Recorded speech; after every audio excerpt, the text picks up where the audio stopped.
주님께서 여러분과 함께 루카가 전한 거룩한 복음입니다. 그 무렵 예수님의 제자들은 길에서 겪은 일과 빵을 떼실 때 그분을 알아보게 된 일을 이야기해 주었다.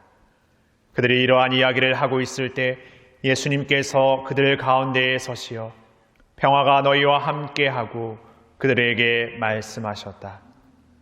그들은 너무나 무섭고 두려워 유령을 보는 줄로 생각하였다. 그러자 예수님께서 그들에게 이르셨다. 왜 놀라느냐? 어찌하여 너희 마음에 여러 가지 의혹이 있느냐? 내 손과 내 발을 보아라. 바로 나다. 나를 만져보아라.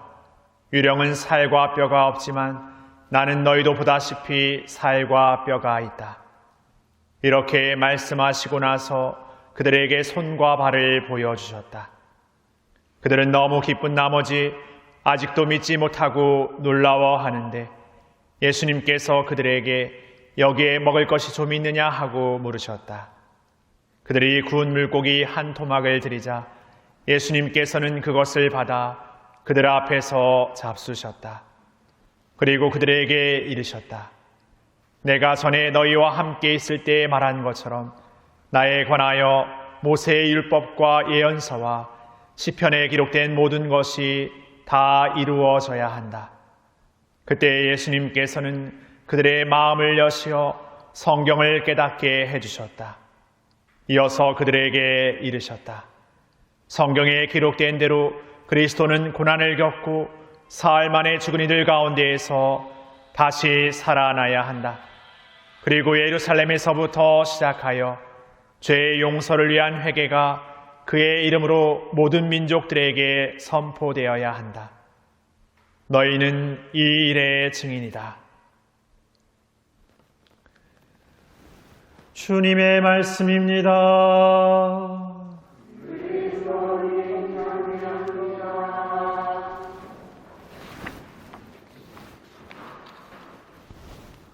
참 예수님, 오늘 예수님께서 부활하셔서 제자들 가운데 이렇게 나타나셔서 평화가 너희와 함께하고 이렇게 말씀하십니다.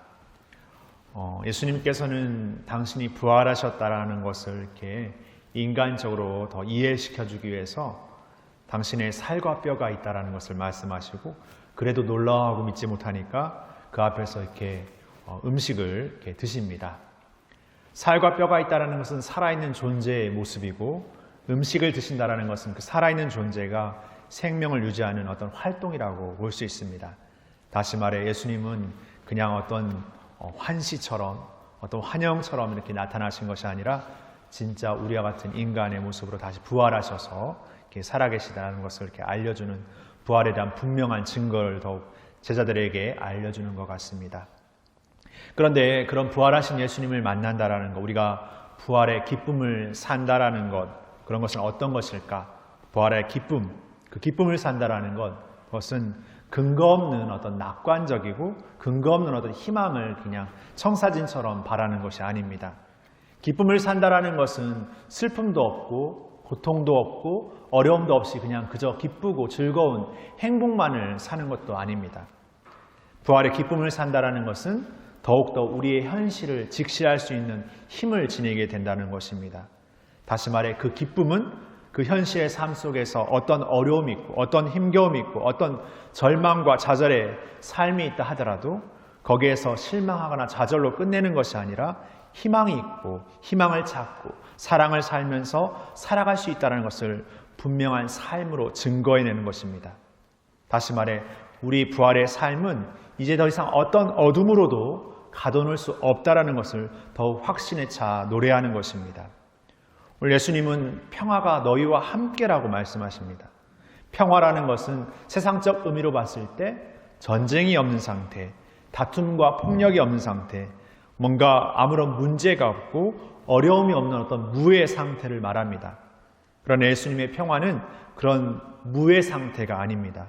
예수님의 평화는 우리가 끊임없는 삶의 어려움과 고통과 힘겨움 속에서도 이 부활의 삶을 진정성 있고 용기 있고 확신 있게 살아냄으로써 더 이상 어둠의 것들이 그 안에 자리를 차지할 수 없게 되는 상태를 의미합니다. 그러기에 그분이 얘기하시는 평화는 더 역동적이고 슬픔과 고통, 아픔이 있지만 그 안에 더욱더 기쁨과 위로와 희망이 있는 상태를 의미합니다. 그러기에 평화를 이야기하고 평화가 우리와 함께라고 말씀하시는 예수님의 말씀은 바로 우리의 삶이 이제 부활하신 예수님을 만나서 그분의 삶의 방식으로 완전히 돌아서는 삶을 살 때 우리는 그러한 기쁨과 위로와 희망을 얻게 된다는 것을 다시금 알려주고 있습니다. 물론 그러한 삶으로 나아간다는 건 아직 어딘가 믿지 못하고 더딘 마음에 무섭고 두려울 수 있습니다. 오늘 부활하신 예수님을 만난 제자들과 사람들은 무섭고 두렵고 떨리는 마음에 있었습니다. 이 무섭고 두렵고 떨리는 마음은 현실의 어둠, 현실의 어떤 판단, 현실의 수능, 기만, 이기주의적인 삶, 자기 방어적인 삶으로 나아가 버리도록 만들어 버립니다. 치우쳐 버리도록 만들어 버립니다. 근데 오늘 우리는 그 무섭고 두렵고 떨렸던 대표적 인물이었던 베드로도 함께 만납니다. 그는 예수님의 십자가 사건 앞에서 도망쳐 버렸습니다. 그리고 예수님을 3번이나 모른다고 숨어 버렸습니다. 우리도 우리의 삶에서 우리의 어떤 새로운 부활의 삶을 살려고 할 때 무섭고 두렵고 떨리는 마음을 겪을 수 있습니다. 그러나 그런 때일수록 우리가 다시금 새로운 부활의 삶을 희망하고 기도하면서 예수님과 함께 머물기를 청해야 되겠습니다. 오늘 베드로는 그러한 부활의 삶, 부활의 기쁜 소식이 단지 예수님의 삶을 통해서 전해졌던 것이 아니라 그 이전 모세를 통해서 이스라엘의 역사 안에서 끊임없이 하느님께서 우리에게 전해내려온 기쁜 소식이었습니다. 이제 그 기쁜 소식이 예수님을 통해서 그분의 부활 사건을 통해서 더욱 분명하고 확신 있게 우리에게 전해지고 있습니다. 이제 우리는 이 부활의 삶을 더욱 우리의 삶으로 받아들이면서 우리의 삶의 현실에서 그 어떤 어둠에서 진정한 빛을 향해 나아가는 우리가 되기를 소망해야 되겠습니다. 그러한 부활의 삶을 증거하면서 우리의 부활이 온 세상에 무엇을 줄 수 있는지, 어떤 기쁨을 전해줄 수 있는지, 어떤 희망을 보여줄 수 있는지 우리의 삶에 각자의 어떤 삶을 통해서 더욱 진정성 있게 살아가는 부활의 시기가 되었으면 좋겠습니다. 잠시 묵상하시겠습니다.